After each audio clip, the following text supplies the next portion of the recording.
정부의 유보통합 실행계획안에 따라 전국 각 시도교육청이 유보통합 시범사업인 영유아 학교의 공모를 시작했습니다. 전북특별자치도 교육청과 대구교육청은 유치원교원과 어린이집 보육교직원을 대상으로 영유아학교 시범사업 설명회를 개최했고요. 경상남도 교육청도 7월 중에 공모를 통해 유치원과 어린이집 각 3개 기관을 선정해서 영유아학교를 하반기 동안 운영하겠다고 밝혔습니다. 영유아학교 시범사업은 충분한 운영시간과 일수보장, 교사대 영유아 비율 개선, 교육과 보육의 질 제고, 교사의 전문성과 역량 강화, 생태전환 교육 운영에 중점을 두고 바람직한 통합기관 모델을 마련하기 위한 것입니다. 그러나 실제 현장에서는 영유아학교 공모에 대한 반발이 거셉니다. 현장의 의견을 수렴하지 않은 채 졸속으로 추진하기 때문이죠.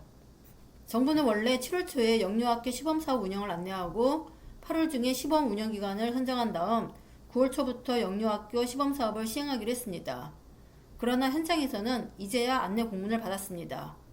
더군다나 안내 공문에는 지정 절차나 영유아학교 모델에 대한 설명, 구체적 운영계획도 없는 등 문제가 심각합니다. 현장에서는 어떻게 이를 추진해야 할지 모르니까 계속 교육청에 문의하는데 각 시도교육청의 담당 장학사는 교육부가 하는 일이라 잘 모르겠다라는 무책임한 답변으로 일관하고 있습니다. 심지어 관련 설명회를 하도 다급하게 준비하다 보니 어떤 지역은 설명회 실시 2일 전에 공문을 보내기도 했습니다. 현직 교사를 대상으로 한 설명회를 교사들이 수업 중이어서 참석할 수 없는 오전 10시에 실시한 지역도 있었습니다. 그야말로 졸속, 불통, 전시행정의 표본인 거죠. 이렇게 설명회조차도 졸속으로 진행할 정도로 영유아학교에 관한 구체적 계획이 없는 겁니다. 교육부가 하라고 하니까 각 시도교육청은 울며 겨자 먹기식으로 일을 진행하고 있는 거죠. 특히 전교조는 영유아학교가 아동학대와 다름없는 장시간 돌봄이라는 점과 돌봄 인력, 채용에 필요한 예산 내용을 비공개하고 있는 점을 강하게 비판했습니다. 정부는 지난달 27일 유보통합 실행계획안을 발표하면서 기본 8시간에 추가 4시간을 합쳐서 총 12시간의 기관 돌봄을 보장하겠다고 밝힌 바 있습니다. 이에 대해 전교조는 영희세 영아의 애착은 사회적 관계 전반에 영향을 미칠 만큼 중요하고 3, 5세 유아 역시 장시간 기관 돌봄보다 가정의 개별적 돌봄이 필요한 시기라고 지적했습니다.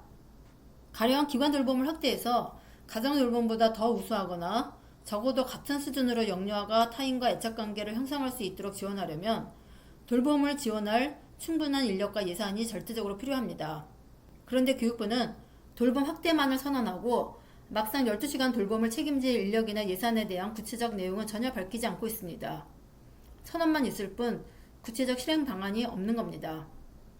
그래서 전교조는 6월 27일부터 열흘 동안 유보통합 실행계획 폐지에 대한 서명 작업을 벌였습니다. 실제 서명한 인원이 총 12,828명에 달한다고 밝혔습니다. 이 중 43%는 유치원 교사이고 26.5%는 초중등교사, 13.2%는 학부모, 1.4%는 보육교사였고 그 외에도 예비교사와 일반인이 포함되어 있습니다. 전교조는 작년에 교육부가 유보통합 선도교육청을 운영했는데 예산 낭비가 극심했다고 말했습니다. 왜냐하면 숲체험 연수와 같이 유보통합과 관련 없는 사업이 주를 이루었기 때문이죠. 마찬가지로 이번 영유아학교 시범사업도 의견 수렴 없이 120억이라는 예산을 무작정 투입하는 것이어서 혈세 낭비가 될 게 뻔합니다. 교사들 영유아 비율을 개선하겠다는 것도 전혀 구체성과 현실성이 없습니다. 정부는 영세반 비율을 1대3에서 1대2로 계산하고 3, 5세 유아반도 1대8을 목표로 한다고 밝혔습니다. 정말 현실성 없는 계획인데요. 왜냐하면 현재 유치원에서 3세는 최대 1대24, 4세는 1대26, 5세는 1대28이기 때문입니다. 교사들 유아 비율을 지금의 3분의 1 수준으로 낮추겠다는 건데요. 그러려면 학급이 3배 이상 증가해야 하고 그만큼 교사도 늘어야 합니다. 3배 이상의 인건비가 들어간다는 거죠. 특히 대부분 사립유치원이나 민간 어린이집은 학급당 정원을 꽉 채워야 겨우 운영할 수 있는데 이렇게 학급당 정원을 낮추면 수지 타산이 맞지 않으니 당연히 인건비가 지원되어야 합니다. 즉 정부가 교사대 영유아 비율을 낮추려면 인건비 지원에 대한 대책이 있어야 하는 겁니다. 이런 대책도 없으면서 교사대 영유아비를 낮추겠다는 것은 사실상 실행하지 않겠다는 것과 같습니다.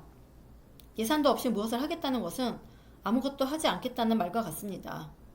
이번 유보통합 실행계획안에 담긴 내용은 전부 이런 식입니다. 정부는 유보통합을 추진하는 가장 큰 이유로 아이를 믿고 맡길 수 있는 양육환경 조성이라고 언급하고 있습니다. 하지만 양육환경이 12시간 기간 돌봄으로 조성될 수는 없습니다. 양육환경을 조성하려면 부모가 아이를 직접 돌볼 수 있는 환경이 조성되어야 합니다. 부모가 일찍 퇴근하고 급한 일이 생기면 언제든지 퇴근할 수 있고 눈치 보지 않고 출산휴가나 육아휴직을 사용하고 육아휴직 후에도 복귀가 보장되어서 경력 단절의 위험이 없어야 양육환경이 조성될 수 있습니다. 정부가 기관에서 장시간 아이를 돌보겠다는 것은 부모에게 마음 놓고 일하라는 것밖에 안 됩니다. 즉, 양육환경 조성이 아니라 정부가 장시간 노동을 부추기는 거죠. 그래서 정교조는 12시간에 걸친 장시간 기관 돌봄은 질 높은 교육이 아닌 아동학대라고 주장합니다. 또 노동시간을 단축하거나 육아휴직을 의무화하는 등 일과 가정이 양립할 수 있는 정책과 유아교육 현장에 대한 충분한 지원 체계를 갖추는 것만이 저출생 위기를 극복할 수 있는 유일한 길이라고 제언합니다. 교육부는 현실성 없는 유보통합 실행계획안을 전면 재검토해야 합니다.